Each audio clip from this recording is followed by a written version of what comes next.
Hello friends, आज के इस वीडियो में मैं आपको ये बताने जा रहा हूँ कि कैसे आप अपने Poco C65 Android mobile phone में आप अपने मोबाइल फ़ोन के स्पीकर की साउंड की प्रॉब्लम को आप सॉल्व कैसे कर सकते हैं। आज के इस वीडियो में मैं आपको डिटेल में जानकारी देने वाला हूँ। तो चलिए यहाँ पे वीडियो को हम स्टार्ट कर लेते हैं। देखिए दोस्तों, कभी भी अगर आपके मोबाइल फ़ोन के स्पीकर में साउंड की प्रॉब्लम आती है तो इसके सॉल्यूशन के लिए करना क्या है। सबसे पहले मोबाइल फ़ोन को रिबूट करना है। इसके लिए फ़ोन के साइड वाला पावर बटन उंगली से दबा के रखना है। आपका ये पेज आता है, इसमें आपको रिबूट का ये ऑप्शन टैप करना है। इससे क्या होगा, आपका mobile phone automatic switch off हो जाएगा, फिर इसके थोड़ी देर बाद ऑटोमेटिक स्विच ऑन हो जाएगा। रिबूट करने से ये होता है, हमारे फ़ोन के एंड्रॉइड सिस्टम में अगर कोई प्रॉब्लम आती है तो वो सॉल्व हो जाती है फ़ोन को रिबूट करने से। अगला काम ये करना है कि आपको अपने मोबाइल फ़ोन का ये स्टेटस बार ओपन करना है, ठीक है। आपको जो है ना, अगर आपका मोबाइल फ़ोन साइलेंट मोड पे एक्टिवेट है तो साइलेंट मोड से फ़ोन को हटा के रखना है। और अगर आपके मोबाइल फ़ोन का जो ब्लूटूथ किसी भी दूसरे डिवाइस के साथ कनेक्टेड होगा तो इससे आपके फ़ोन के स्पीकर में से साउंड की आवाज़ नहीं आती है, तो ब्लूटूथ को बंद रखना है। और अगर आपके मोबाइल फ़ोन का एयरप्लेन मोड अगर चालू है तो इसे आपको बंद कर देना है, ठीक है ना। ये जो मैंने आपको 3 सेटिंग बताई है ना, इन तीनों में से कोई भी सेटिंग अगर चालू रह जाती है तो इससे हमारे फ़ोन के स्पीकर में से साउंड की आवाज़ नहीं आती है। इन तीनों सेटिंग को आपको बंद रखना है। इन तीनों सेटिंग को आपको तब चालू करना है जब आप इनका यूज़ करेंगे।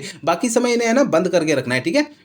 अगला काम ये करना है, मोबाइल फ़ोन का आपको ना सॉफ्टवेयर चेक करना है कि अपडेट है या नहीं है। इसके लिए फ़ोन का इंटरनेट आपको पहले चालू करना है, इसके बाद फ़ोन का सेटिंग पेज ओपन करना है। सेटिंग पेज में आपको सबसे ऊपर ये अबाउट फ़ोन के सामने अगर ये अपडेट का बटन दिखाई देता है तो इसे अपडेट पे टैप करके अपने फ़ोन का सॉफ्टवेयर अपडेट कर लेना है। इससे आपके फ़ोन की स्पीकर की साउंड की प्रॉब्लम सॉल्व हो जाती है, ठीक है ना। अब देखिए, अगला काम ये करना है कि मोबाइल फ़ोन का जो स्पीकर होता है ना, उसे आपको हल्के हाथों से साफ करना है। होता क्या है, मोबाइल फ़ोन के स्पीकर में थोड़ी बहुत धूल मिट्टी चिपक जाती है जिसके कारण साउंड की प्रॉब्लम आती है। तो मोबाइल फ़ोन के स्पीकर को हल्के हाथों से साफ करना है। ज़्यादा ताकत, दबाव या प्रेशर नहीं लगानी है, नहीं तो स्पीकर के अंदर के जो पार्टिकल्स है ना, वो डैमेज हो सकते हैं और फोन का स्पीकर बिल्कुल ही खराब हो सकता है। तो इसलिए ध्यान रखना है, हल्के हाथों से साफ करना है, ठीक है।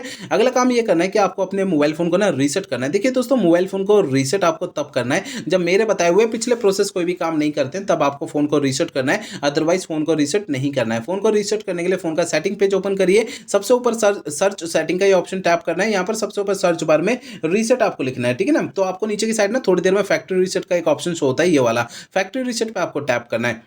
इस पेज में आपको है ना सबसे नीचे इरेज ऑल डेटा का ये ऑप्शन टैप करना है। इससे आपका मोबाइल फोन जो है रीसेट हो जाएगा और आपके फोन के स्पीकर की साउंड की प्रॉब्लम सॉल्व हो जाएगी। लेकिन मोबाइल फोन को रीसेट करने से पहले दो बातों का ध्यान रखना है। पहली बात ये ध्यान रखनी है, आपके फोन में जितना भी डेटा है सारा डेटा आप किसी दूसरे मोबाइल फोन में ट्रांसफर कर लीजिए या उसका बैकअप ले लीजिए। दूसरी बात ये ध्यान रखनी है, आपके फोन की जीमेल आईडी और उसका पासवर्ड आपको पहले से नोट करके रखना है। ये दो काम पहले करने हैं, उसके बाद फोन को रीसेट करना है, ठीक है। तो मेरे बताए हुए सारे प्रोसेस आपको यूज करने हैं। इससे आपके मोबाइल फोन के स्पीकर की साउंड की प्रॉब्लम जो है वो सॉल्व हो जाएगी। अगर मेरे बताए हुए सारे प्रोसेस यूज करने के बाद भी आपके फोन के स्पीकर की साउंड की प्रॉब्लम सॉल्व नहीं होती है तो आपको करना क्या है। देखिए दोस्तों, आपके मोबाइल फोन का जो सर्विस सेंटर है ना, अपने मोबाइल फोन के सर्विस सेंटर में चले जाना है, अपना फोन वहां पे दिखा देना है। ऐसा मैं इसलिए कह रहा हूं, देखिए हो सकता है आपके मोबाइल फोन के हार्डवेयर के अंदर कोई दिक्कत आ गई होगी जिसकी वजह से आपकी साउंड की प्रॉब्लम आ रही है। क्योंकि मैंने आपको इस वीडियो में जितने भी सॉल्यूशन बताए हैं वो मोबाइल फोन के सॉफ्टवेयर के जरिए बताए हैं, ठीक है।